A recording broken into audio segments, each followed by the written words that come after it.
अस्सलाम वालेकुम YouTube family, हाजिर अपनी एक नई रूटीन के साथ। अच्छा, यहाँ पे ना मैं अफ्तारी के लिए कुछ पकोड़े वगैरह कुछ स्नैक्स बना रही थी और साथ में मैंने ना नींबू पानी बना लिया था, क्योंकि गर्मी इतनी ज़्यादा थी ना, तो फिर इसलिए मैंने मुनासिब समझा कि नींबू पानी ही बना लूँ।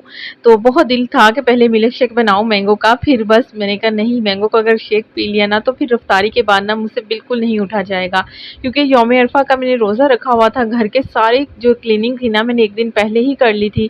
चाँद रात की मेरी कैसी रूटीन रही, ईद मेरी कहाँ गुज़री और किस तरह से मैंने गुज़ारी, बच्चों को आपने गोश्त कैसे खिलाना है, उसकी रेसिपी भी शेयर करूँगी। क्योंकि घर में ना सब कोई ही गोश्त खा रहा होता है, लेकिन बच्चे थोड़े से ना नखरे करते हैं कि हमने नहीं खाना, हमें नहीं खाना, हमें पसंद नहीं है।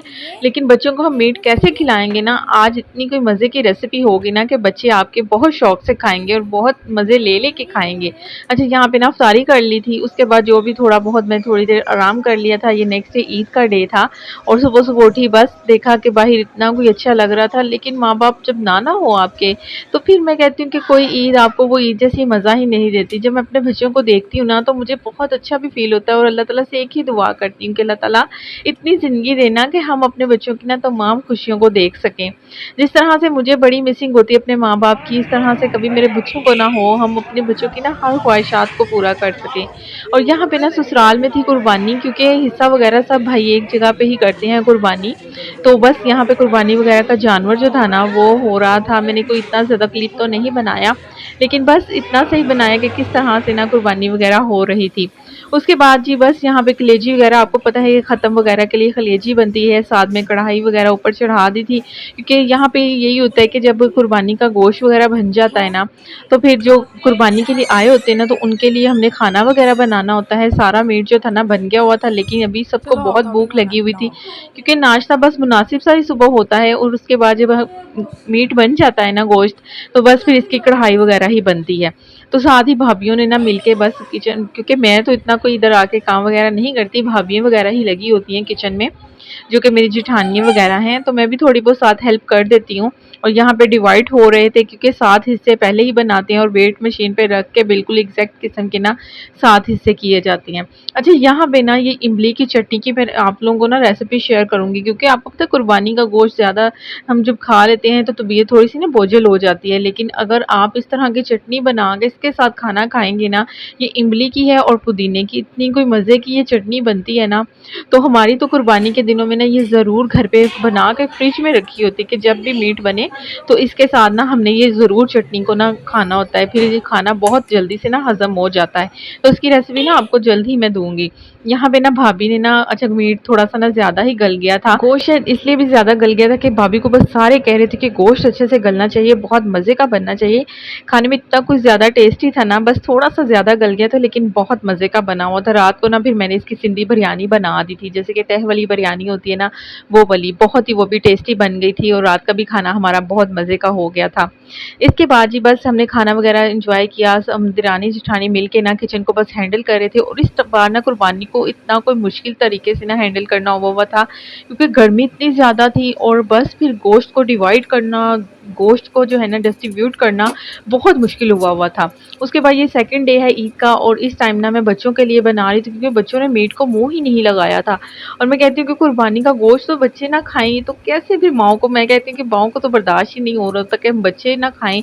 कोई भी चीज़ जब आपके बच्चे नहीं ना खा रहे होते, तो मेरे ख्याल से तो हमें भी खाने का वो चीज़ ना मज़ा नहीं आ रहा होता। ईद का सेकंड डे जो था ना मेरा सारा दिन सो के ही गुज़रा। सुबह मैंने बच्चों को नाश्ता करवाया, क्योंकि सुबह हम 12 बजे उठे थे और उसके बाद बस घर का मेस वगैरह क्लीन किया, फिर नाश्ता किया और उसके बाद मैं तो सो गई थी। बच्चे जो है ना गेम वगैरह लगा के ना बैठे हुए थे और इनके बाबा भी बस उनके साथ एंजॉय कर रहे थे। मैंने तो अपनी खूब नींदें पूरी, क्योंकि जब आप घर पे नहीं होते ना तो मेरे ख्याल से तो आपको ज़्यादा थकावट हो जाती है। जब हम घर पे होते हैं ना तो अपना हर काम अच्छे तरीके से मैनेज कर रही होती हैं, लेकिन जब हम घर से दूर होते हैं ना तो फिर हमारी बॉडी को, मैं कहती हूँ कि बहुत ज़्यादा जो है ना थकावट फील होने लग जाती है।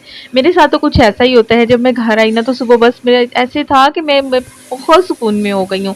अच्छा, यहाँ पे ना ये शाम 4 बजे का टाइम था और इस टाइम बच्चों को ना मैंने कहा चलो मीट बना के देती हूँ। वैसे तो बच्चों ने खाना पसंद ही नहीं किया था और मैंने ना कुछ आलू बॉईल कर लिए थे, साथ में ना जो मीट के अंदर ना मैंने थोड़ा-सा प्याज़, साथ में लहसुन की कलियाँ, नमक डाल के ना इसको अच्छे से गला लिया था। उसके बाद 2 से 3 टेबलस्पून ना मैंने इसमें ऑयल का डाल के ना इसकी अच्छे से भुनाई कर ली थी। ये इतना मज़े का बना था ना, बच्चों ने बहुत चस्के लगा के खाया था। अगर आपके भी बच्चे नहीं ना खाते तो इस तरह से ये नमकीन सा जो है ना गोश्त में बना के दें, लेकिन साथ ना आपने कुछ पोटैटो वगैरह उबाइल कर लेने हैं। और ये बच्चों को आपको पता है आलू बच्चे वैसे ही बहुत शौक से खाते हैं, जब मीट के साथ उन्हें मिलेंगे ना तो बहुत ही मज़ा करेंगे। ऊपर से थोड़ा सा चाट मसाला स्प्रिंकल कर देंगे और हमारा मज़ेदार सा ना मीट रेडी है। आज के बाद बच्चे नहीं कहेंगे कि हमने मीट नहीं खाना, क्योंकि ये इतना टेस्टी बना था और इतना कोई मज़े का बना था ना, बच्चों ने बहुत शौक से खाया था। और बच्चे कहती कि मम्मा इस तरह से ही बना के दिया करें, बहुत मज़ा आया है। वैसे तो बच्चे आपको पता है सालन हो गया, बिरयानी हो गई, कुछ इस तरह की चीज़ों में ना मीट पसंद ही नहीं करते। लेकिन जब इस तरह से आप देते हैं ना तो बहुत मज़े से खाते हैं। अच्छा, यहाँ पे ना खट्टा और अब गोलगप्पों की बारी थी। खाना वगैरह हमने खा लिया था, लेकिन खाने को डाइजेस्ट करने के लिए ना खट्टा लाज़िम है। हमारे घर पे ना मेरे ससुराल में मेरी सास अम्मी ना ये लाज़िम करती है। जो बड़े भाई हैं ना मेरे जेठ, तो वो ना गोलगप्पे कुछ इस तरह से ना बहुत ज़्यादा क्वांटिटी में ले आते हैं। खट्टा और बाकी के लवाज़मात जो है ना, मीठी चटनी हो गई या मीठा खट्टा, ये सब कुछ ना घर पे ही बनता है, लेकिन गोलगप्पे जो है ना वो बाहर से ही आते हैं। तो लेकिन रात को ना इतना कोई हैवी किस्म का सारा सिस्टम हो गया था और बस गोलगप्पे खाने का टाइम ही नहीं मिला। तो फिर जब हम घर आने लगे ना तो भाभी ने साथ दे दिए थे, कहते कि ले जाओ, सुबह बच्चे ना खा लेंगे शौक से। तो बस हमने ये सुबह 4 बजे खाए हैं, तो ये अभी खाना वगैरह खा के ना हम फ्री हुए थे। उसके बाद हमने कहा चलो गोलगप्पे एंजॉय करते हैं, इतना कोई मज़ा आया ना। तो हमारी तो इस तरह से कुछ सिंपल सी ईद गुजरती है। आप लोगों की किस तरह से ईद गुजरती है? जब माँ बाप ना हो तो फिर घर में रह के ही हर चीज़ को मैनेज करना पड़ता है। अपने बच्चों को देख के ना हम सारा कुछ खुद ही अपने खुशियों को ढूंढ लेते हैं। लेकिन जिनके माँ बाप है, अल्लाह ताला उनको लंबी ज़िंदगी दे और वो इसी तरह अपने माँ बाप के घर जाके ईद को सेलिब्रेट करते रहें। और ये कबाब की रेसिपी ना मैंने शॉर्ट में शेयर की हुई है, ज़रूर देखिएगा।